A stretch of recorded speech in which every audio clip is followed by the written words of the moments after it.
My name is Matthew R. Hales. I'm the librarian at Newman Regional Library in Newman, Illinois. It's beginning to look a lot like Halloween. In order to bring a little bit of holiday fear to the season, I have decided to read a selection of short stories that are available on the public domain. You may find stories like these and others for free on the web or sometimes on your app store for a nominal fee that helps support the editor. You may also, of course, find stories like this and many, many more at your friendly local library. And so, without further ado, allow me to present The Damned Thing by Ambrose Bierce. Reprinted by permission from In the Midst of Life, copyright 1898 by G.P. Putnam's Sons. 1. By the light of a tallow candle, which had been placed on one end of a rough table, a man was reading something written in a book. It was an old account book, greatly worn, and the writing was not, apparently, very legible, for the man would sometimes hold the page close to the flame of a candle to get a stronger light upon it. The shadow of the book would then throw into obscurity a half of the room, darkening a number of faces and figures, for besides the reader, 8 other men were present. 7 of them sat against the rough log walls, silent and motionless, and the room being small, not very far from the table. By extending an arm, any one of them could have touched the 8th man, who lay on the table, face upward, partly covered by a sheet, his arms at his sides. He was dead.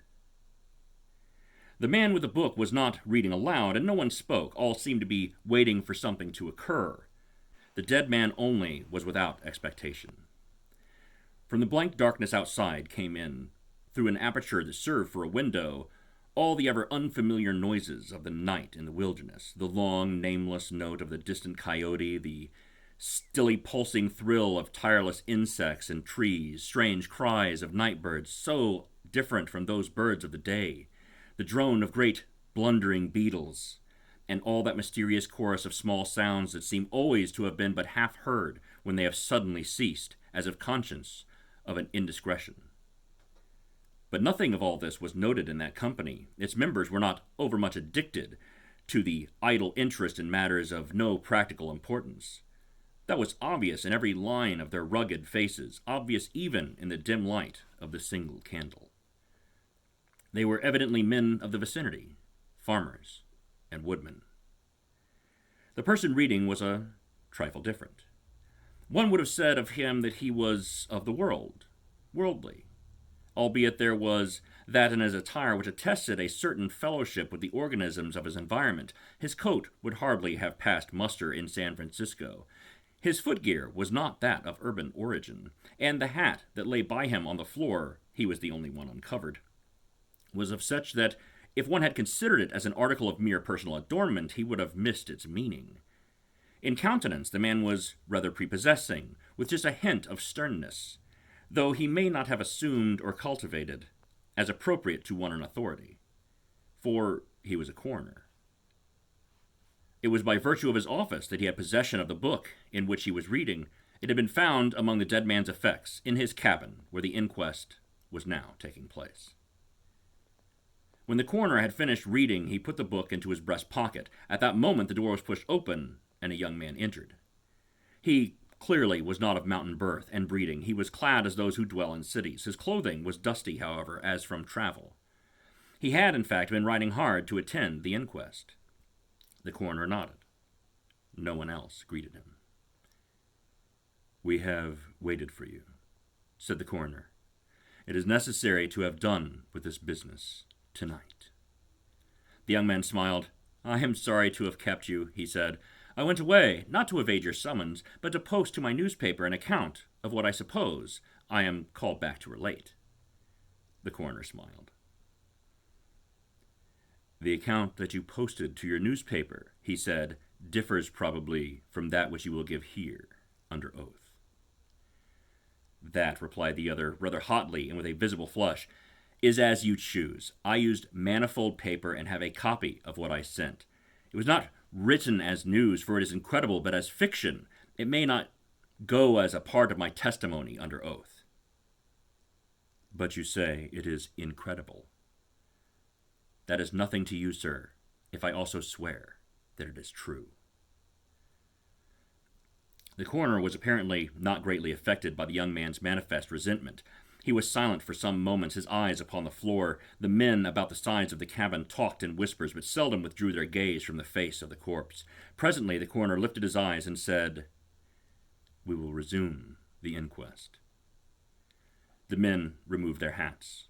The witness was sworn. "What is your name?" the coroner asked. "William Harker." "Age?" 27. "You knew the deceased, Hugh Morgan?" "Yes." "You were with him when he died?" "Near him." "How did that happen? Your presence, I mean." "I was visiting him at this place to shoot and fish. A part of my purpose, however, was to study him and his odd, solitary way of life. He seemed a good model for a character in fiction. I sometimes write stories." "I sometimes read them." "Thank you." "Stories in general, not yours."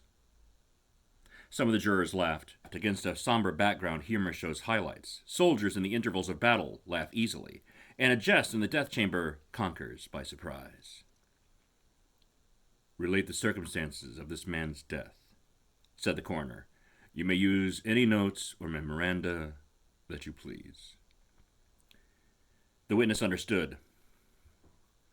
Pulling a manuscript from his breast pocket, he held it near the candle, and, turning the leaves until he found the passage that he wanted, began to read. 2. The sun had hardly risen when we left the house. We were looking for quail, each with a shotgun, but we had only one dog. Morgan said our best ground was beyond a certain ridge that he pointed out, and we crossed it by a trail through the chaparral. On the other side was a comparatively level ground, thickly covered with wild oats. As we emerged from the chaparral, Morgan was but a few yards in advance. Suddenly we heard, at a little distance to our right and partly in front, a noise as of some animal thrashing about in the bushes, which we could see were violently agitated. "We've started a deer," I said. "I wish we had brought a rifle." Morgan, who had stopped and was intently watching the agitated chaparral, said nothing, but had cocked both barrels of his gun, and was holding it in readiness to aim. I thought him a trifle excited, which surprised me, for he had a reputation for exceptional coolness even in moments of sudden and imminent peril. "Oh, come," I said. "You are not going to fill up a deer with quail shot, are you?" Still, he did not reply. But, catching a sight of his face as he turned it slightly toward me, I was struck by the pallor of it. Then I understood that we had serious business on hand, and my first conjecture was that we had jumped a grizzly. I advanced to Morgan's side, cocking my piece as I moved. The bushes were now quiet, and the sounds had ceased, but Morgan was as attentive to the place as before. "What is it? What the devil is it?" I asked. "That damned thing," he replied, without turning his head. His voice was husky and unnatural. He trembled visibly. I was about to speak further when I observed the wild oats near the place of disturbance moving in the most inexplicable way. I can hardly describe it. It seemed as if stirred by a streak of wind, which not only bent it, but pressed it down, crushed it so that it did not rise. And this movement was slowly prolonging itself directly toward us. Nothing that I had ever seen had affected me so strangely as this unfamiliar and unaccountable phenomenon, yet I am unable to recall any sense of fear. I remember, and tell it here because, singularly enough, I recollected it then that once, in looking carelessly out of an open window, I momentarily mistook a small tree close at hand for one of a group of larger trees a little distance away. It looked the same size as the others, but, being more distinctly and sharply defined in mass and detail, seemed out of harmony with them. It was a mere falsification of the law of aerial perspective, but it startled, almost terrified me. We so rely upon the orderly operation of familiar natural laws that any seeming suspension of them is noted as a menace to our safety, a warning of unthinkable calamity. So now, the apparently causeless movement of the herbage and the slow, undeviating approach of the line of disturbance were distinctly disquieting. My companion appeared actually frightened, and I could hardly credit my senses when I saw him suddenly throw his gun to his shoulders and fire both barrels at the agitated grass. Before the smoke of the discharge had cleared away, I heard a loud, savage cry. A scream like that of a wild animal, and, flinging his gun upon the ground, Morgan sprang away and ran swiftly from the spot. At the same instant, I was thrown violently to the ground by the impact of something unseen in the smoke, some soft, heavy substance that seemed thrown against me with great force. Before I could get upon my feet and recover my gun, which seemed to have been struck from my hands, I heard Morgan crying out as if in mortal agony. And mingling with his cries were such hoarse, savage sounds what one hears from fighting dogs. Inexpressibly terrified, I struggled to my feet and looked in the direction of Morgan's retreat, and may heaven in mercy spare me from another sight like that. At a distance of less than 30 yards was my friend, down upon one knee, his head thrown back at a frightful angle. Hatless, his long hair in disorder, and his whole body in violent movement from side to side, backward and forward. His right arm was lifted and seemed to lack the hand, at least I could see none. The other arm was invisible. At times, as my memory now reports this extraordinary scene, I could discern but a part of his body. It was as if he had been partly blotted out. I cannot otherwise express it. Then a shifting of his position would bring it all into view again.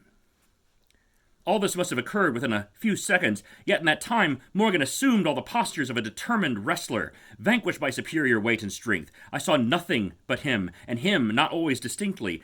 During the entire incident, his shouts and curses were heard as through an enveloping uproar of such sounds of rage and fury as I had never heard from the throat of man or beast. For a moment only, I stood irresolute. Then, throwing down my gun, I ran forward to my friend's assistance. I had a vague belief that he was suffering from a fit of some form of convulsion. Before I could reach his side, he was down and quiet. All sounds had ceased, but with a feeling of such terror as even these awful events had not inspired, I now saw the same mysterious movement of the wild oats prolonging itself from the trampled area about the prostrate man toward the edge of a wood. It was only when it had reached the wood that I was able to withdraw my eyes and look at my companion. He was dead. 3. The coroner rose from his seat and stood beside the dead man. Lifting an edge of the sheet, he pulled it away, exposing the entire body, altogether naked and showing in the candlelight a clay-like yellow. It had, however, broad maculations of bluish black, obviously caused by extravasated blood from the contusions. The chest and sides looked as if they had been beaten with a bludgeon. There were dreadful lacerations. The skin was torn in strips and shreds. The coroner moved round to the end of the table and undid a silk handkerchief which had been passed under the chin and knotted to the top of the head. When the handkerchief was drawn away, it exposed what had been the throat. Some of the jurors who had risen to get a better view repented their curiosity and turned away their faces. Witness Harker went to the open window and leaned out across the sill, faint and sick. Dropping the handkerchief upon the dead man's neck, the coroner stepped to an angle of the room and from a pile of clothing produced one garment after another, each of which he held up a moment for inspection. All were torn and stiff with blood. The jurors did not make a closer inspection. They seemed rather uninterested. They had, in truth, seen all this before, the only thing that was new being Harker's testimony. "Gentlemen," the coroner said, "we have no more evidence, I think. Your duty has already been explained to you. If there is nothing else you wish to ask, you may go outside and consider your verdict." The foreman rose, a tall, bearded man of 60, coarsely clad. "I should like to ask one question, Mr. Coroner," he said. "What asylum did your last witness escape from?" "Mr. Harker," said the coroner, gravely and tranquilly, "from what asylum did you last escape?" Harker, flushed crimson again, but said nothing, and the 7 jurors rose and solemnly filed out of the cabin. "If you have done insulting me, sir," said Harker, as soon as he and the officer were left alone with the dead man, "I suppose I am at liberty to go?" "Yes." Harker started to leave, but paused with his hand on the door latch. The habit of his profession was strong in him, stronger than his sense of personal dignity. He turned about and said, "The book you have there, I recognize it as Morgan's diary. You seemed greatly interested in it. You read in it while I was testifying." "May I see it? The public would like—" "The book will cut no figure in this matter," replied the official, slipping it into his coat pocket. "All the entries in it were made before the writer's death."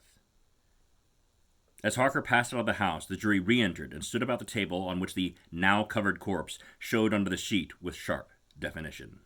The foreman seated himself near the candle, produced from his breast pocket a pencil and scrap of paper, and wrote rather laboriously the following verdict, which, with various degrees of effort, all signed.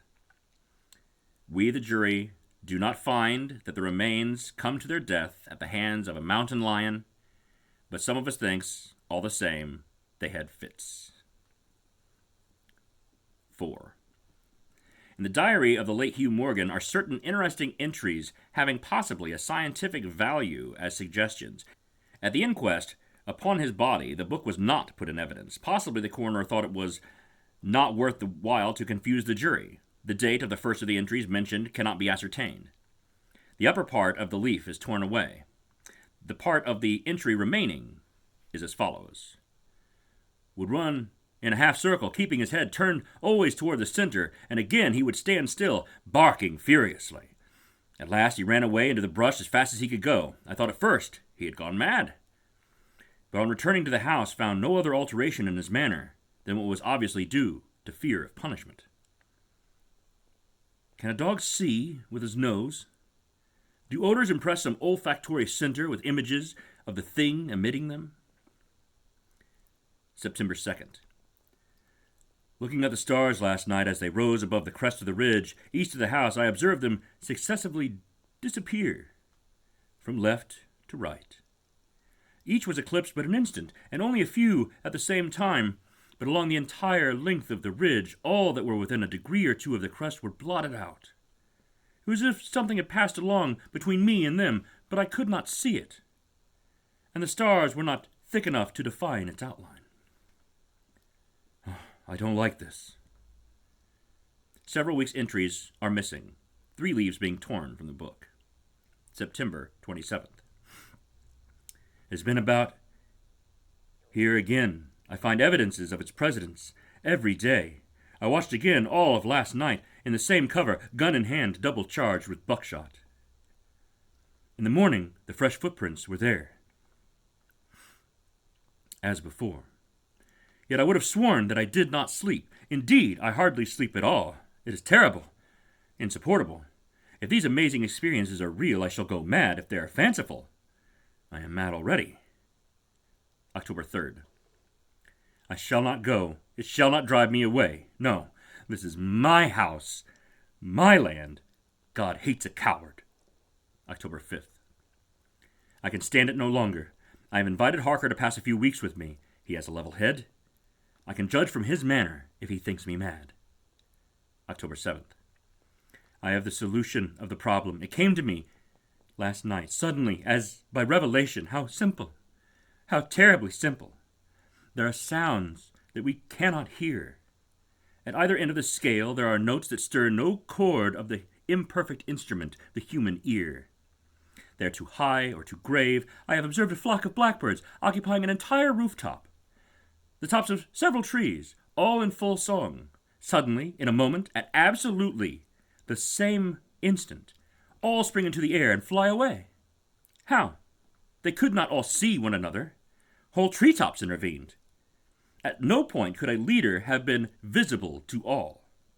There must have been a signal of warning or command, high and shrill above the din, but by me unheard. I have observed, too, the same simultaneous flight when all were silent. Among not only blackbirds, but other birds, quail, for example, widely separated by bushes, even on opposite sides of a hill. It is known to seamen that a school of whales, basking or sporting on the surface of the ocean miles apart with the convexity of the earth between them, will sometimes dive at the same instant, all gone out of sight in a moment. The signal has been sounded, too grave for the ear of the sailor at the masthead and his comrades on the deck, who nevertheless feel its vibrations in the ship as the stones of a cathedral are stirred by the bass of the organ. As with sounds, so with colors. At each end of the solar spectrum, the chemist can detect the presence of what are known as actinic rays. They represent colors, integral colors, in the composition of light, which we are unable to discern. The human eye is an imperfect instrument. Its range is but a few octaves of the real chromatic scale. I am not mad. There are colors that we cannot see. And God help me, the damned thing is of such a color.